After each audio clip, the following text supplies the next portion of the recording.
Imagine walking through the bustling streets of ancient Rome. The air is thick with the smell of roasting meats, expensive incense, and the unwashed bodies of thousands. But here is the irony. The Romans were obsessed with cleanliness. They spent hours every day in massive, opulent bathhouses. Yet, if you walked into one of these marble palaces and asked for a bar of soap, the locals would look at you like you'd lost your mind. For most of human history, soap, as we know it, that sudsy, floral-scented bar in your shower, simply didn't exist. Instead, staying clean was a process of oil, sweat, and metal blades. In the height of the Roman Empire, hygiene was a public ritual. The wealthy and the poor alike flocked to the thermae, but they didn't scrub themselves with bubbles. Instead, they used the oil and scrape method. A bather would enter a heated room called the tepidarium to begin sweating, then move to the calidarium, a room so hot it functioned like a modern sauna. As their pores opened and sweat poured down, an attendant would coat their entire body in olive oil. This wasn't for cooking. The oil acted as a solvent, latching on to the deep-seated dirt, dead skin, and bacteria that water alone couldn't touch. Once the body was sufficiently slick and grimy, the real work began. The bather would use a strigil, a curved, blunt metal tool made of bronze or iron. They would literally scrape the oil and sweat off their skin in long, firm strokes. Imagine the sight, a thick, grayish sludge of used oil and human filth piling up on the floor. To the Romans, this was the ultimate cleanse. They weren't trying to smell like spring rain. They were trying to achieve a mechanical purity. Interestingly, this discarded body gunk was sometimes collected and sold to athletes or doctors who believed the sweat of famous gladiators held medicinal properties. But what about the smell? Without soap to kill odor-causing bacteria, the ancient world was a pungent place. To combat this, Romans and Greeks relied heavily on perfumes and essential oils. After the scraping was done, they would plunge into the frigidarium, a cold pool, to snap the pores shut, and then have their skin rubbed down with scented oils like lavender, myrrh, or rose. They weren't removing their natural scent so much as they were layering a more expensive one over it. This reliance on oil wasn't just a Mediterranean quirk. Across the globe, from the plains of North America to the forests of Northern Europe, humans understood that water alone wasn't enough to cut through the oils the human body naturally produces. In many cultures, the bath was more about heat than liquid. Native American tribes used sweat lodges, where intense heat forced the body to purge toxins through perspiration, followed by a ritualized rub-down with aromatic herbs or a dip in a river. They used the abrasive power of sand or wood ash to manually scrub away what the water couldn't lift. The concept of clean back then was tactile. You knew you were clean because your skin felt smooth from the scraping and supple from the oil, not because you smelled like a chemical factory. However, as the Roman Empire began to crumble and the grand bathhouses fell into disrepair, the world was about to enter a much darker, much grimmer era of hygiene. The luxury of the daily scrape was disappearing, and in its place, humanity would turn to far more desperate and disgusting methods to keep the grime at bay. As the grand marble arches of the Roman baths crumbled into ruins, Europe entered a period often referred to as the Dark Ages. With the fall of centralized plumbing and the rising cost of fuel to heat water, the culture of cleanliness underwent a radical, stomach-turning transformation. If you thought scraping skin with a metal blade was intense, the medieval solution for grime will make your skin crawl. This was the era where people turned to the contents of their own laundry buckets and their bladders to stay pure. By the Middle Ages, the obsession with public bathing had largely evaporated, replaced by a deep suspicion of water. A popular medical theory of the time suggested that hot water opened the pores, allowing the plague or miasma, bad air, to enter the body and rot the organs. Consequently, people stopped submerging themselves, but the dirt didn't stop accumulating. To handle the grease and sweat of daily labor, humans turned to two of the most abrasive substances available: wood ash and aged human urine. In the absence of commercial soap, lye became the secret ingredient for cleanliness. By running water through the white ashes of a hardwood fire, people created a caustic liquid called potassium hydroxide. This stuff was dangerous. It could burn your skin if it was too concentrated, but it was incredibly effective at breaking down fats. In many households, this lye was mixed with animal fat, tallow, from the kitchen to create a primitive, soft black soap. It didn't smell like flowers. It smelled like a wet campfire mixed with a slaughterhouse. It was harsh, stinging, and left the skin raw, but it stripped away the grease that water ignored. However, the most shocking cleansing agent in the pre-soap era wasn't found in a fire pit. It was found in a chamber pot. For centuries, human urine was a prized commodity. High in ammonia, aged urine, known as lant, was the ultimate degreaser. While it sounds repulsive to a modern audience, medieval laundresses and even some individuals used stale urine to bleach fabric and scrub away stubborn stains. There are historical accounts of people using diluted urine to wash their skin, or even as a mouthwash, believing the ammonia would whiten teeth and kill pathogens. To the medieval mind, the sharp, stinging smell of ammonia wasn't the scent of filth. It was the scent of a powerful chemical doing its job. For the upper classes, hygiene became less about the body and more about the linens. If you were a nobleman in the 14th century, you might go months without a full-body soak. Instead, you relied on dry washing. This involved rubbing the skin vigorously with a dry, coarse linen cloth to mechanically remove dirt and oils. The logic was simple. The linen acted as a sponge for your sweat. As long as you changed your white linen undershirt every day, you were considered clean, even if the skin underneath hadn't seen water in a year. The white collar became a status symbol, a visible sign that you were wealthy enough to have your sweat absorbed by clean fabric, rather than letting it sit on your skin. Yet despite these efforts, the lack of true surfactants meant that skin diseases, lice, and the itch were universal experiences. People carried small carved flea traps filled with blood-soaked wool around their necks to lure parasites away from their bodies. They carried pomanders, perforated metal balls filled with spices and ambergris to hold to their noses when the stench of the world and themselves became unbearable. Humanity was stuck in a paradoxical cycle. They were terrified of the water that could clean them, so they turned to harsh chemicals and dry rags to manage the filth. But as the centuries progressed, a new discovery from the Middle East was about to change the way the world smelled forever. It was a hard, fragrant brick that promised to make cleaning a luxury rather than a chore, but it would take a global catastrophe for the masses to actually use it. While Europe was busy rubbing itself with dry rags and avoiding water like the plague, a hygiene revolution was quietly perfecting itself in the sun-drenched cities of the Middle East.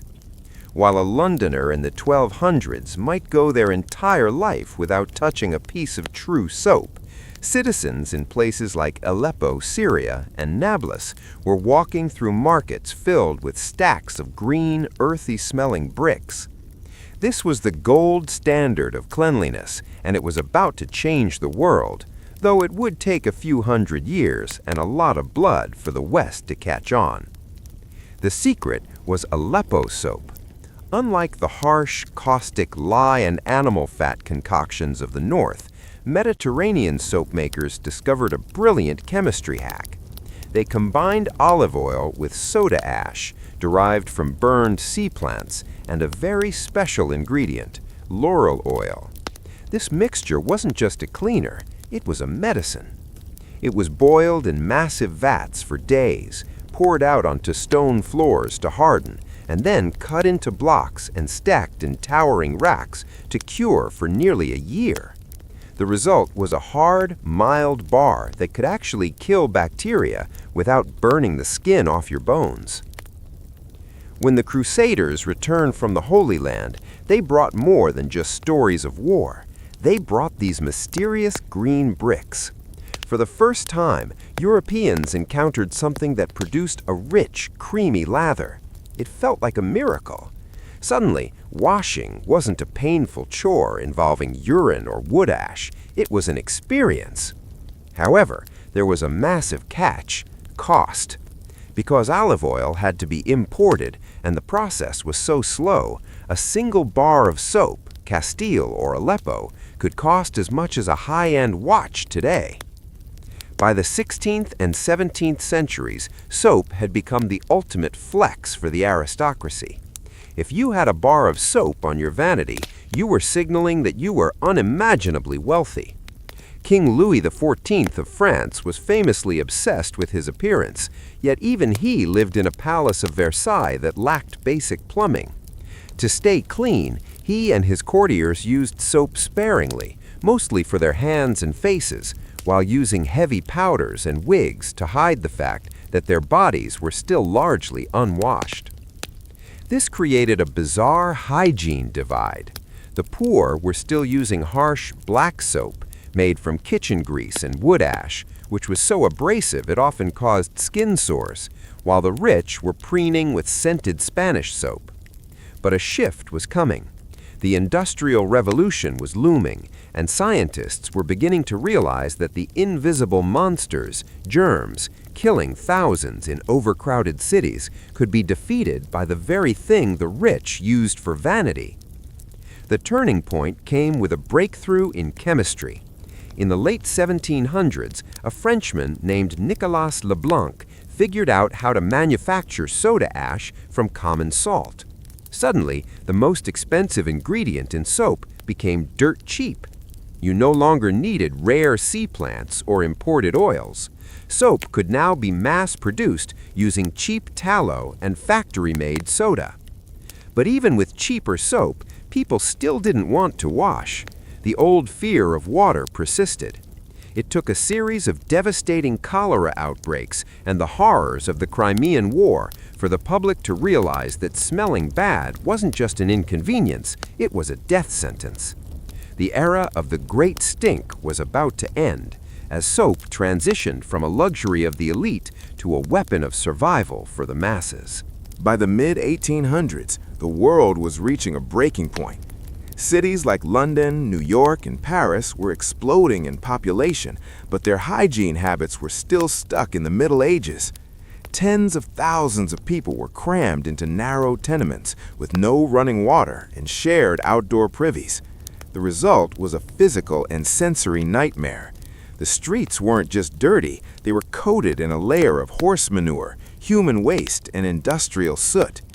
This era became known for the Great Stink, a period where the smell of the Thames River was so overpowering that Parliament had to be draped in curtains soaked in lime chloride just so the politicians could breathe. At the time, people still believed in miasma theory, the idea that diseases like cholera and the plague were spread by bad smells. They thought that if you could just cover up the stench with perfume, you'd be safe. They were dead wrong.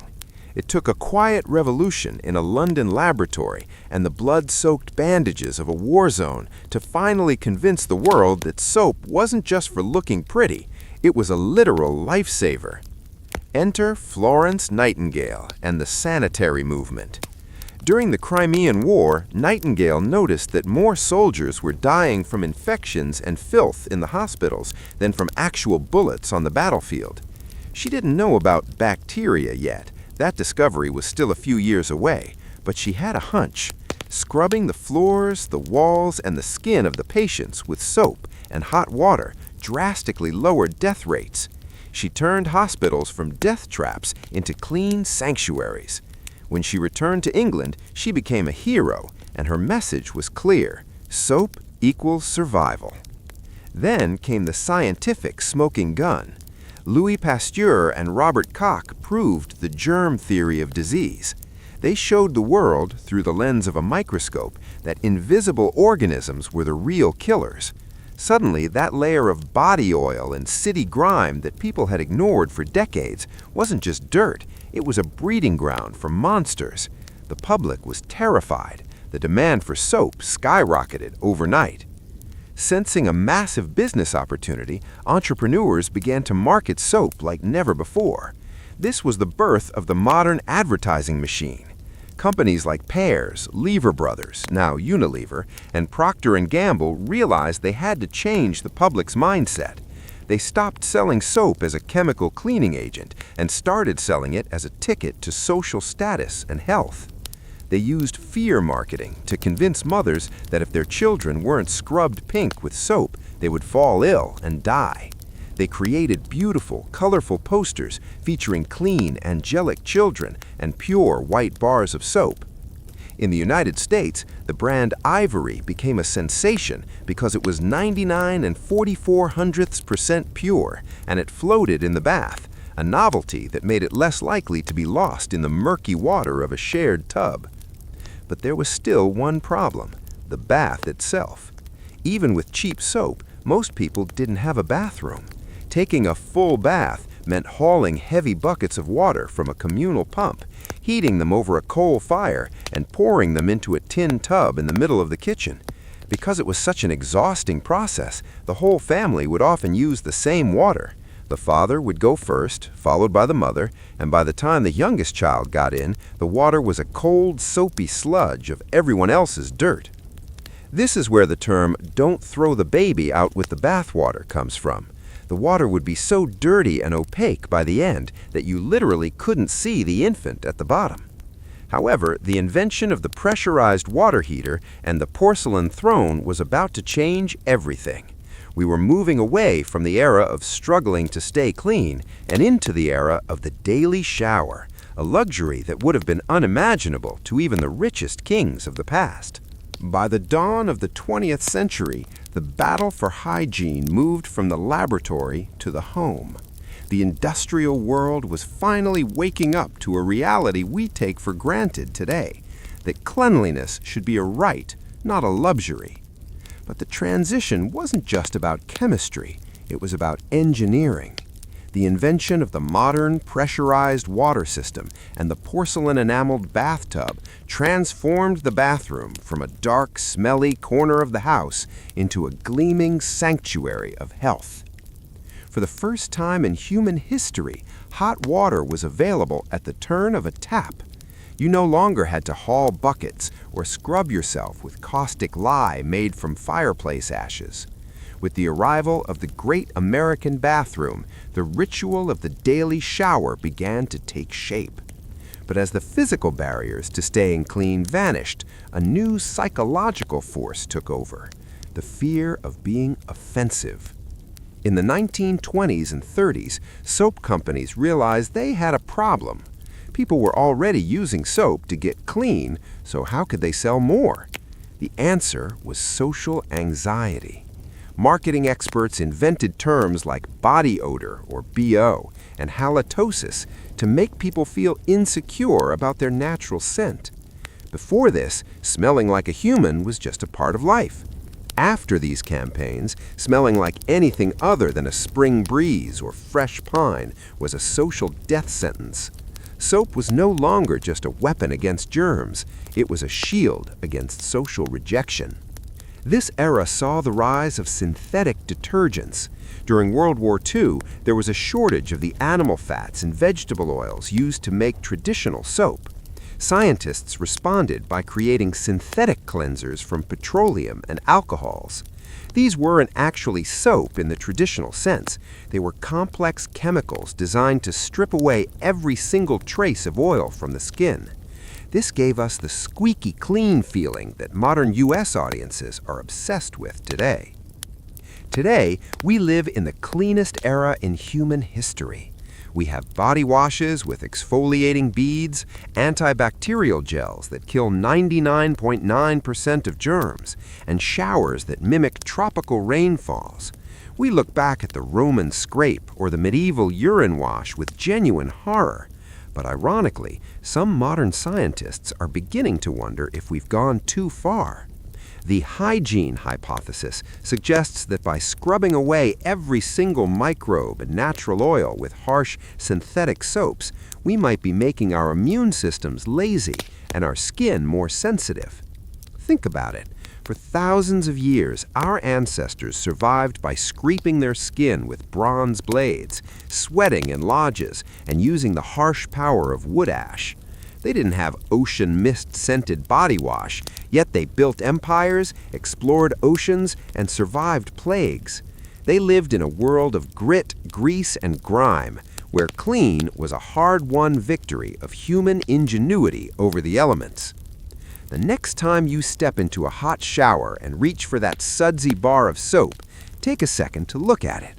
That simple, bubbly block is the result of 4,000 years of human desperation, chemical breakthroughs, and a long, smelly journey from the ash pits of history to the sparkling porcelain of the modern world. We didn't just learn how to wash, we conquered the very dirt that once threatened to destroy us.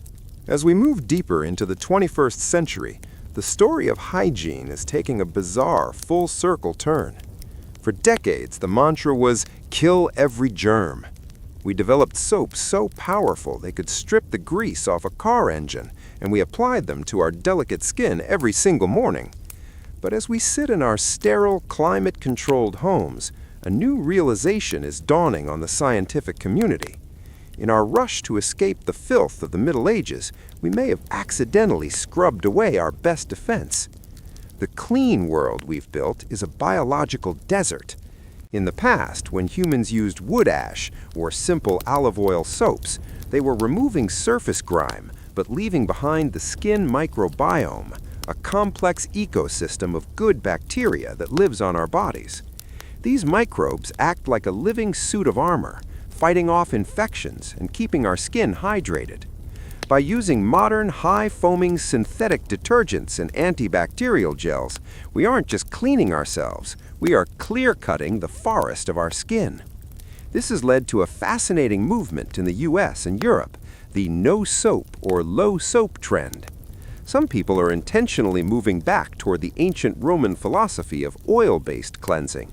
They use natural oils like jojoba or almond oil to lift dirt, then gently wipe it away, preserving the skin's natural pH. Others are experimenting with probiotic sprays that actually put live bacteria back onto their bodies. It's a concept that would have made a Victorian-era doctor faint, but it's becoming the new frontier of health. We are also seeing a massive revival of the Aleppo-style hard bars. Discerning consumers are ditching the plastic bottles of liquid body wash, which are mostly water and synthetic thickeners, and returning to the dense, cured bricks of oil and ash. Why? Because we've realized that the ancients weren't just coping with a lack of technology. They had accidentally stumbled upon a balance that worked with human biology rather than against it. In the grand timeline of human history, the soapy era, the period where we've had cheap, mass-produced chemical cleansers, is just a tiny blip. For 99% of our existence, we were dirty by modern standards, yet our skin was resilient. We have traded the smell of wood smoke and sweat for the smell of Arctic freeze and cucumber melon, but the fundamental goal remains the same as it was in a Roman bathhouse 2,000 years ago: to feel refreshed, to stay healthy, and to present ourselves to the world. The story of hygiene is the story of human progress. It's a journey from the metal scrapers of Rome, through the urine-soaked laundry vats of the Dark Ages, past the fear-driven marketing of the 1920s, and into a future where clean might not mean sterile anymore. We are finally learning that being clean isn't about how much foam we can produce, but about finding a harmony between our bodies and the microscopic world around us. So, the next time you see a natural charcoal or oil-based soap in a shop, remember, it's not just a trend, it's a 4,000-year-old secret that we are finally starting to remember.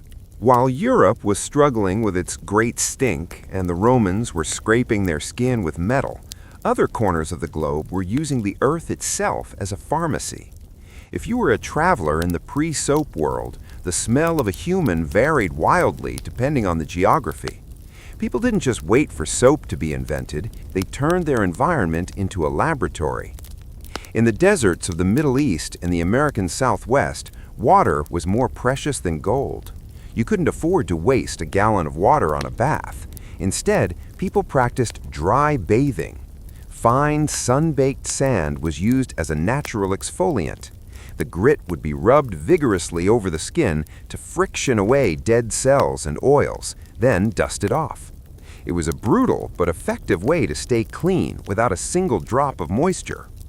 In North Africa, the Berbers used gasoul, a natural mineral clay mined from the Atlas Mountains. They would mix this clay with a little water to create a silky paste that absorbed oil and toxins like a magnet. Even today, high-end spas charge hundreds of dollars for the same dirt treatment that nomads used for free 1,000 years ago. Meanwhile, in the tropical forests of South America and the islands of the Pacific, people discovered the soap tree. They found that certain plants, like the soapberry, sapindus, or the yucca root, contained natural chemicals called saponins. When these roots or berries were crushed and rubbed together with water, they produced a genuine, bubbly foam. To a medieval European, this would have looked like dark magic. Indigenous people used these plant suds to wash their hair and clothes, leaving them smelling like the earth and the forest, rather than the pungent animal fats used in the West. And then there was the hair. Before the invention of modern shampoo, hair care was a nightmare of grease. In many cultures, the solution was bone and horn. People used incredibly fine-toothed combs made of animal bone to wash their hair. By combing from the scalp to the tips hundreds of times a day, they manually redistributed the natural sebum, or oil. This kept the hair waterproof and shiny while removing dust and lice. In the 18th century, women would often go months without washing their hair with water, instead using powders made of starch and ground orris root to soak up the grease, then combing it all out. Even the way we cleaned our mouths was a feat of survival. Long before the toothbrush, people used chew sticks. In Babylon and ancient Egypt, you would take a twig from a neem or miswak tree and chew on one end until the fibers became frayed like a brush. These trees naturally contained antibacterial compounds and fluoride. So, while a 17th century Londoner might have rotting teeth and corpse breath, a Babylonian citizen 3,000 years prior likely had a much cleaner mouth thanks to a simple stick. These stories remind us that progress isn't a straight line. In many ways, the ancient world was more in tune with natural chemistry than the people of the Middle Ages or even the early industrial era. They used what was in their backyard, clay, roots, sand, and sticks, to fight the eternal war against grime. We often think of our ancestors as dirty, but they were actually obsessed with their bodies. They just had a different toolkit. They understood that to be human is to be in a constant battle with the environment, and whether it was through a handful of desert sand or a crushed berry from a rainforest, they found a way to feel fresh. The history of hygiene isn't just a history of soap, it's a history of human resilience and our refusal to stay dirty. While the popular image of the past involves mud-caked peasants, certain civilizations reached a level of hygiene that would put modern society to shame.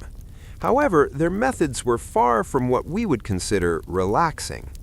If you were to travel through time, your experience of clean would depend entirely on which border you crossed.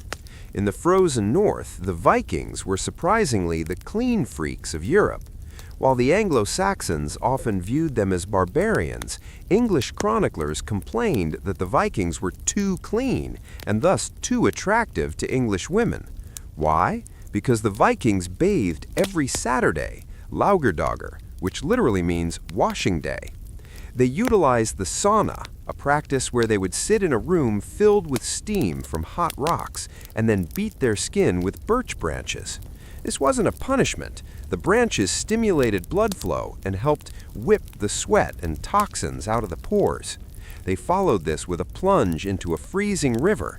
They didn't have soap, but they had temperature shock and mechanical exfoliation, which left them far cleaner than their neighbors. Across the ocean, the Aztecs in Mexico were horrified when they first encountered the Spanish conquistadors. To the Aztecs, the Europeans smelled like rotting meat. The city of Tenochtitlan was a masterpiece of hygiene, featuring public toilets on boats that were emptied daily to fertilize crops. The Aztecs used the fruit of the Copalaxocoatl tree, a soap berry that produced a rich lather, to wash their bodies and clothes. They bathed twice a day in the canals and used aromatic flowers and herbs like xiyuitl to perfume their skin.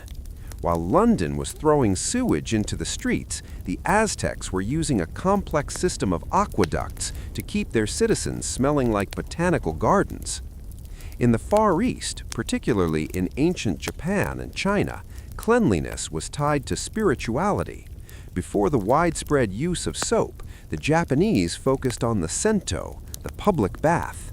But they didn't just use water, they used rice bran, nuka. They would put rice bran into small silk bags and soak them in hot water until the water turned milky. They would then rub these bags over their skin. The natural oils and enzymes in the rice bran acted as a gentle cleanser and moisturizer. This is why, for centuries, Japanese skin was noted for its incredible smoothness. It was a chemical-free, nutrient-rich soap that modern skincare brands are still trying to replicate today. However, the darkest extreme of pre-soap hygiene belonged to the Elizabethan era in England. Queen Elizabeth I famously remarked that she took a bath once a month whether she needed it or not. For the common people, washing often meant simply rinsing the hands and face. To deal with the inevitable body odor and skin parasites, they used dry powdering. They would coat their bodies and wigs in thick layers of flour or starch mixed with ground lead or arsenic.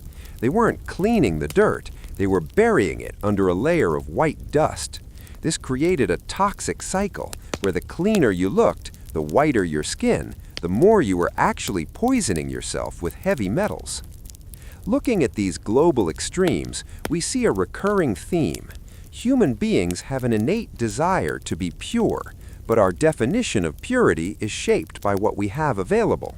Whether it's a Viking birch branch, an Aztec soap berry, a Japanese silk bag of rice, or an English lead powder, we have always tried to separate ourselves from the animal scent of our own bodies. The story of hygiene is not just a story of products, it's a story of culture. We moved from the communal steam of the North to the botanical luxury of the West, through the toxic powders of the Renaissance, finally arriving at the synthetic, plastic-bottled world we live in today. We have always been obsessed with washing. We just finally found a way to do it without using lead or birch branches. As the world moved into the 1600s and 1700s, Europe entered what historians sometimes call the Great Interruption of Hygiene. While the Romans had their baths and the Middle Ages had their laundry lye, the Renaissance, an era of high art and brilliant science, was paradoxically one of the dirtiest times in human history. This was the age of the water phobia. Physicians across the continent began to preach that water was a dangerous substance that dissolved the body's natural defenses. To a nobleman in the court of King Louis XIV, a bathtub was a place of terror. But humans still sweated, they still produced oil, they still smelled. In place of soap and water, the elite turned to a substance so precious and pungent it was treated like liquid gold: high-strength vinegar and alcohol. If you were a lady of the court in 1720, you didn't wash your face. Instead, you used a toilet vinegar, a mixture of acetic acid infused with lavender, cloves, and rosemary. You would soak a sponge in this sharp, stinging liquid and dab it onto your skin. The acid in the vinegar acted as a mild chemical peel, burning away the top layer of dirt and dead skin. It killed the bacteria that caused the smell, but it left the skin raw and smelling like a salad. This was the birth of the toner we see in beauty aisles today, but back then it was the only thing standing between a person and a layer of black grime.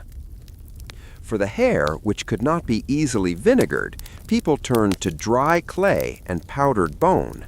They would massage fine white clay into their scalps to absorb the grease, then spend hours brushing it out with boar bristle brushes. If you were wealthy, you wore a wig, but these wigs weren't just fashion statements, they were hygiene tools.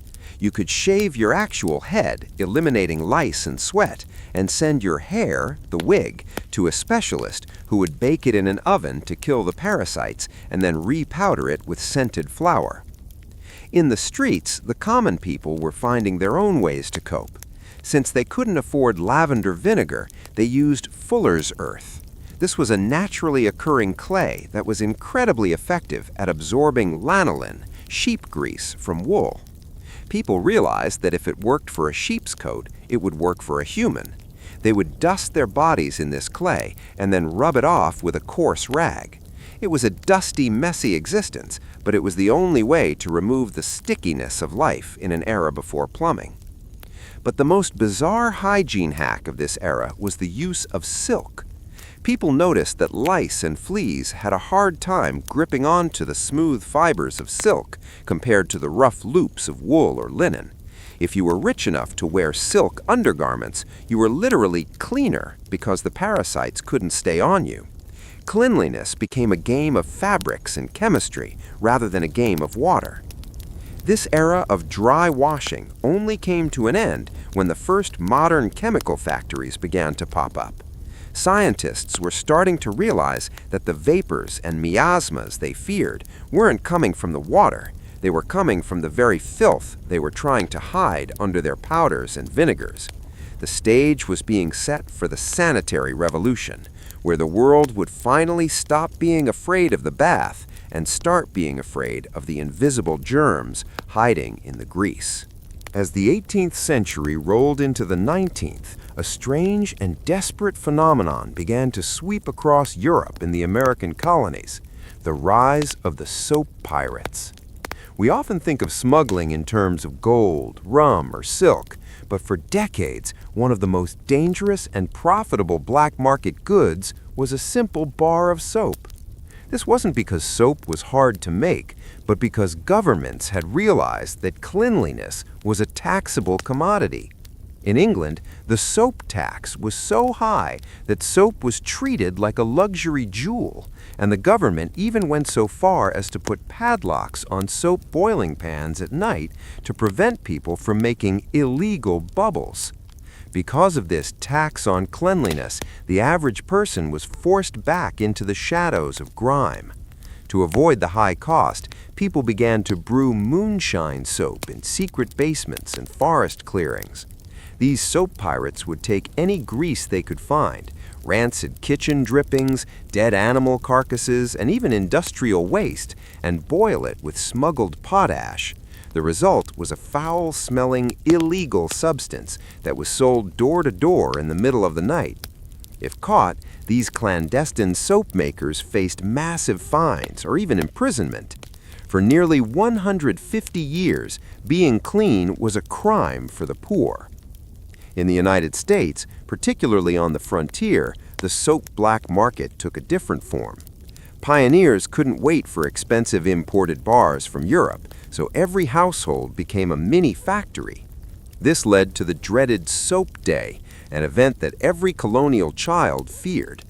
Once a year, the family would collect all the slop, animal fat, from a year of butchering and mix it with a caustic lye they had spent weeks dripping water through wood ashes.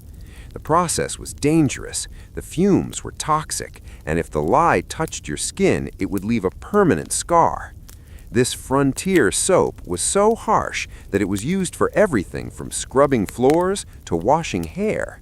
It was effective, but it was so acidic that people would often lose patches of skin if they bathed too frequently. This desperation created a massive divide in society. The wealthy could afford taxed soaps scented with expensive oils from the colonies, while the working class smelled of wood smoke and rancid tallow. But the soap pirates were actually the first disruptors of the hygiene industry. They proved that the demand for cleanliness was so high that people were willing to break the law just to wash their faces. The pressure eventually became too much. In 1853, the soap tax was finally repealed after reformers argued that taxing soap was essentially taxing the health of the nation. Once the tax was gone, the soap pirates became legitimate businessmen. Small backyard boiling operations turned into the corporate giants we know today, like Colgate and Lever Brothers. They took the secret recipes of the black market, refined them with better chemistry, and began the first real soap wars, vying for the attention of a public that had been starved for affordable hygiene for over a century. But as soap became cheap and legal, the world faced a new problem. People had spent so long in the era of grime that they had forgotten how to be clean. The factories were pumping out millions of bars, but the public needed to be taught, or rather scared, into using them.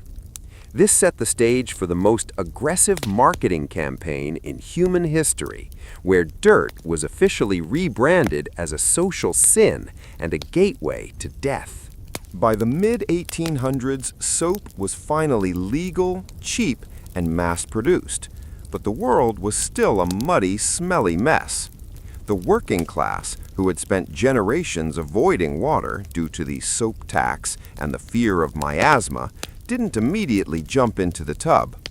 To the Victorian elite, this wasn't just a health problem, it was a moral one.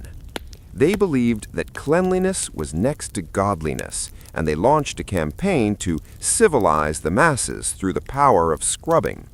This was the era of the sanitary missionaries. Wealthy Victorian women and social reformers began visiting urban slums, carrying baskets filled with soap and tracts on hygiene. They treated dirt as if it were a physical manifestation of sin.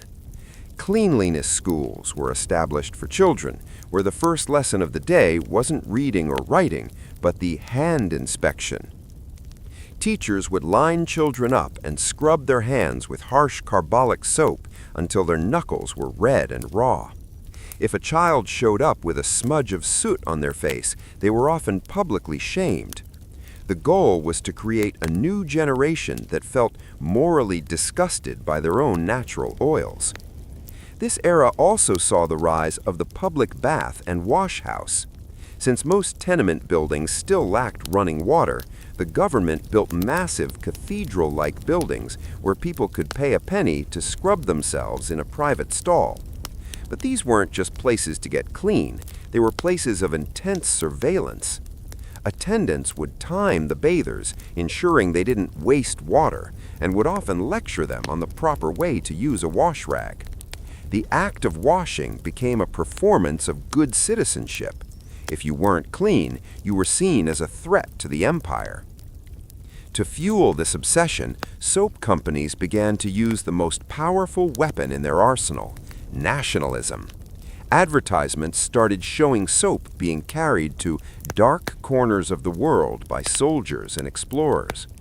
One famous ad for Pear's soap depicted a shipwrecked sailor finding a crate of soap on a beach, suggesting that even in the face of death, the most important thing was to maintain a civilized lather. They marketed soap as the great equalizer, something that could turn a chimney sweep into a gentleman, at least on the surface. But there was a darker side to this scrubbing frenzy. The soaps of the Victorian era were often loaded with carbolic acid. This chemical gave the soap a hospital smell that people began to associate with safety. It was incredibly abrasive and would often cause the skin to crack and bleed. People were literally scrubbing themselves until they were wounded, believing that the sting meant the soap was working.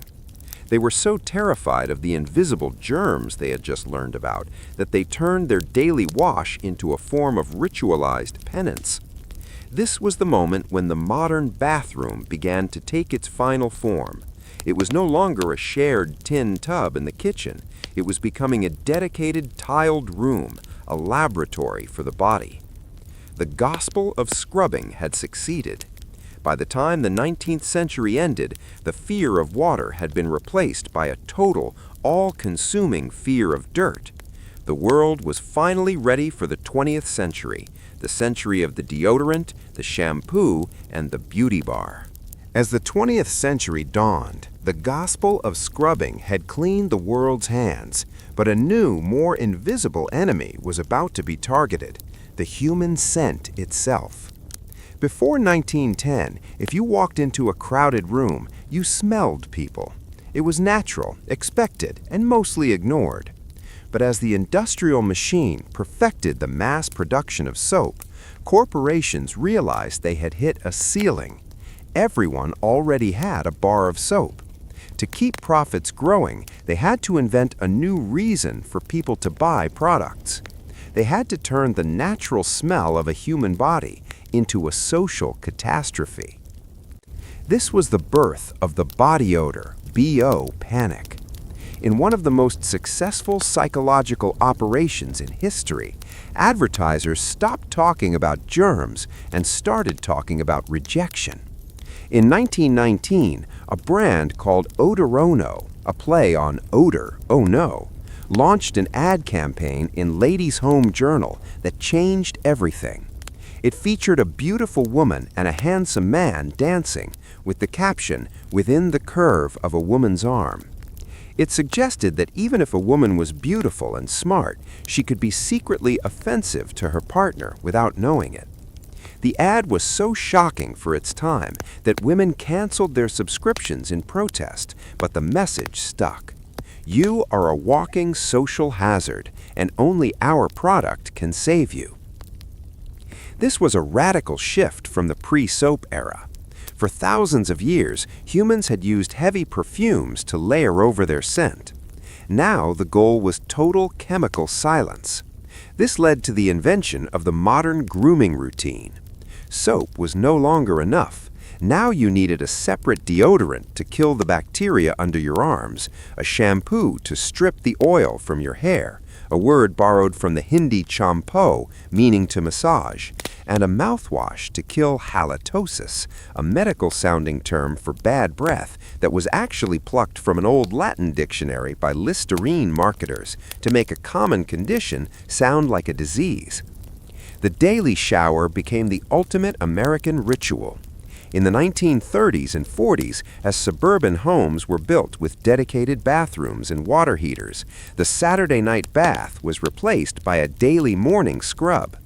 This wasn't for health. Surgeons don't even scrub that often. It was for social insurance. We became a society terrified of being found out. We started to equate the lack of a scent with the presence of character. If you didn't smell like a factory-made floral arrangement, you were seen as unprofessional or lazy. But as we reached the peak of this chemical era, we also reached a strange biological crossroads. By the 1950s, we were using more soap, more detergent, and more deodorant than any humans in history. We had successfully erased the Roman oil smell, the medieval wood smoke, and the Victorian carbolic sting. We replaced them with a neutral, sterile void. But in doing so, we began to see the rise of skin allergies, eczema, and sensitivities that were virtually unknown to our dirty ancestors. We had won the war against the Great Stink, but we had created a world where we were increasingly allergic to our own environment. The story of how we stayed clean is a story of human anxiety. We went from being afraid of the water to being afraid of the germs to being afraid of each other's noses.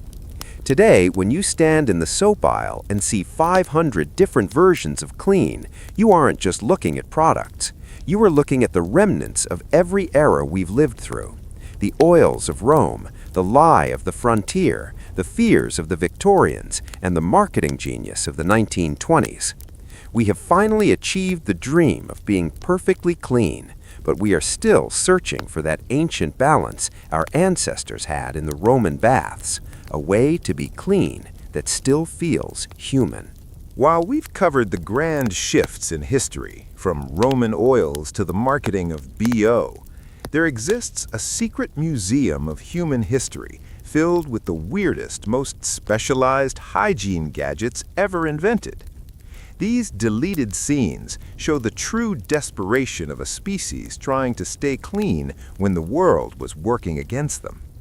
These weren't just tools, they were the weapons of a 4,000-year war against the itchy, the sticky, and the smelly.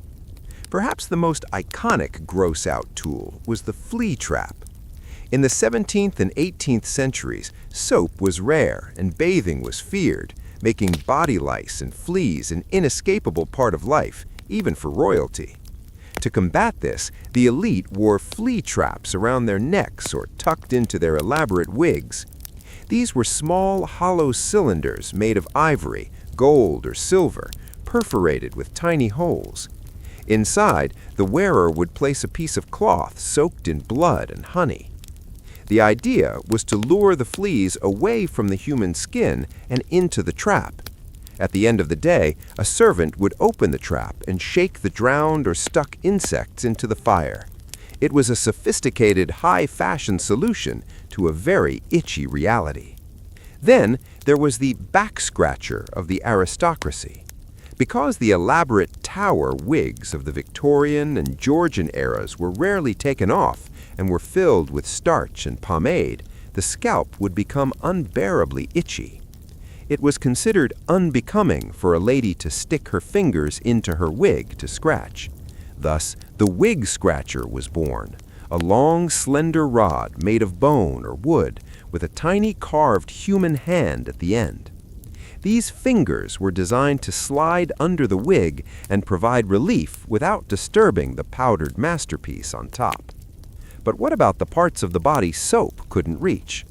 Before the invention of modern dental floss, humans used toothpicks that were more like jewelry than hygiene tools. Archaeologists have found Roman toothpicks made of solid silver, often attached to a ring that included an ear scoop. Yes, for centuries, the standard grooming kit for a gentleman included a small, spoon-shaped tool designed specifically to dig wax out of the ears. These kits were often worn on a chain around the neck, signaling to the world that you were a person who took the time to excavate your own orifices. Even the way we dealt with the residue of the night was specialized. Before the flush toilet, the chamber pot was a household staple. However, the truly wealthy used grooming chairs or close stools, lavish velvet-lined armchairs with a hole in the seat and a ceramic pot hidden underneath. To keep the smell from ruining the room, these chairs were often equipped with scented lids or pillows filled with dried lavender. It was a desperate attempt to put a luxury label on a very messy necessity. Finally, we have the complexion mask. In the era before gentle facial soaps, women would go to extreme lengths to brighten their skin.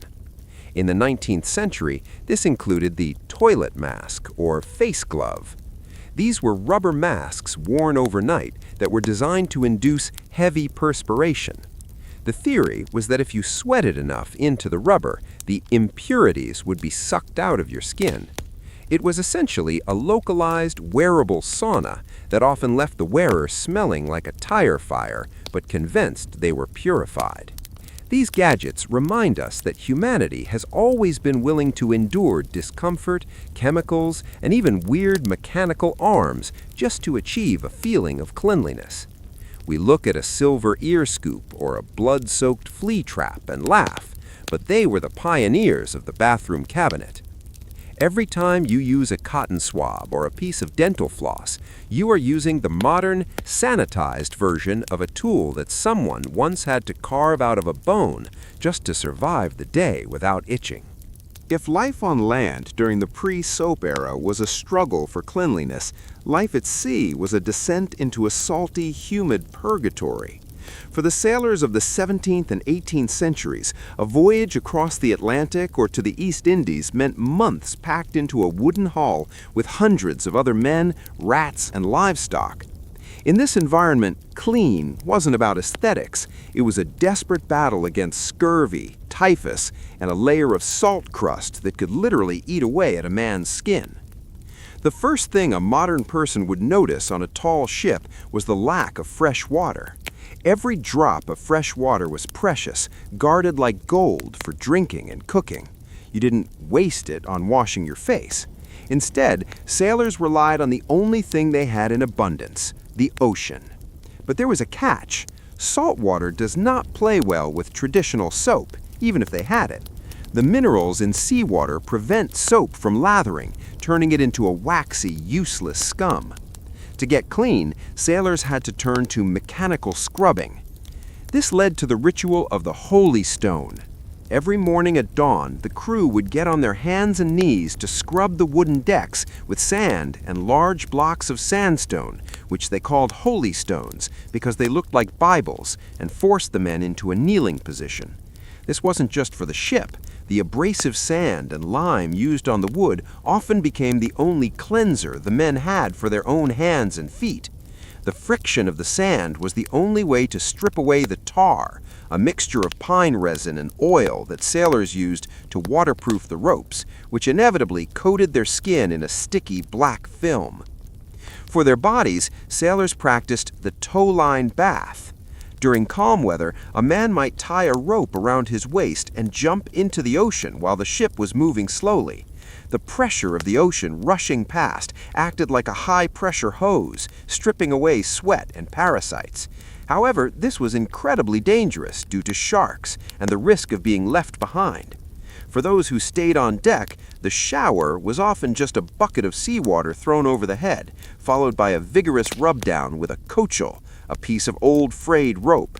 They would use the rough hemp fibers to scrape the salt and dead skin off their bodies, much like the Romans used the strigil, but with significantly more pain. But the true horror of sea hygiene was the laundry. Without soap or fresh water, how did a sailor wash his slops, clothes?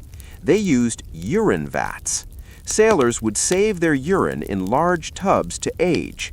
The ammonia in the stale urine was the only chemical strong enough to break down the heavy oils, grease, and salt caked into their canvas trousers.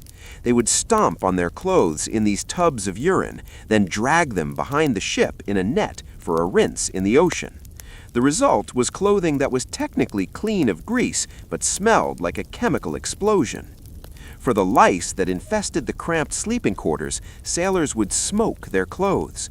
They would hang their shirts over a barrel of burning sulfur or tobacco. The toxic fumes would kill the insects, but it left the men smelling like the fires of hell. This pungent cocktail of salt, stale urine, sulfur, and rotting tar was the scent of the sea that greeted every port. When these ships finally docked, the sailors didn't look for floral soaps. They looked for fresh earth. There was a common belief that the only way to cure the sea rot on their skin was to bury themselves in soil or sand up to their necks for a day, believing the earth would suck out the toxins of the ocean.